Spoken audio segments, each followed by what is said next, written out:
రాజకీయ వేధింపులు కొత్త ప్రభుత్వంలో కూడా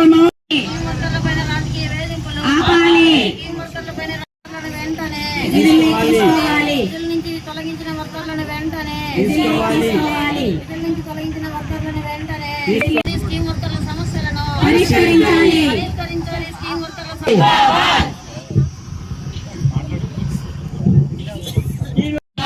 స్కీమ్ వర్కర్ల ఐక్యత, ఉద్యోగ భద్రత. ఈరోజు రాష్ట్ర వ్యాప్తంగా అన్ని జిల్లా కలెక్టర్ల ఆఫీసుల ముందర స్కీమ్ వర్కర్లందరూ కూడా సమస్యలపైన ధర్నా నిర్వహిస్తున్నాం. అదేవిధంగా అంగన్వాడీలకి రాజకీయ వేధింపులు ఎక్కువయ్యాయి. మనకు గత ప్రభుత్వంలో 42 రోజులు సమ్మె చేస్తే ఆ ప్రభుత్వం మమ్మల్ని పట్టించుకోలేదని చెప్పి ఆ ప్రభుత్వానికి ప్రతిపక్షం లేకుండా ఇంట్లో కూర్చోబెట్టే పరిస్థితి ఏర్పడింది.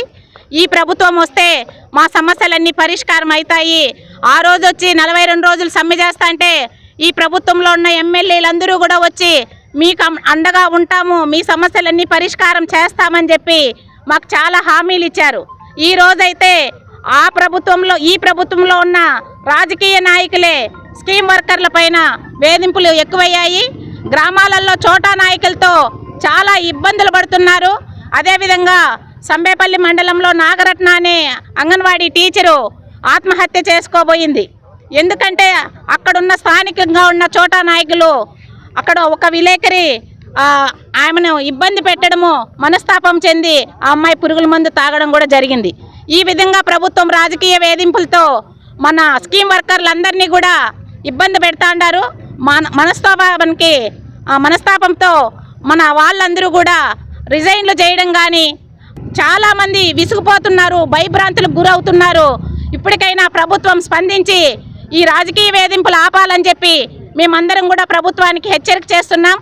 అదేవిధంగా మా సమస్యలన్నీ కూడా ఈ ప్రభుత్వం వెంటనే పరిష్కారం చేయాలి.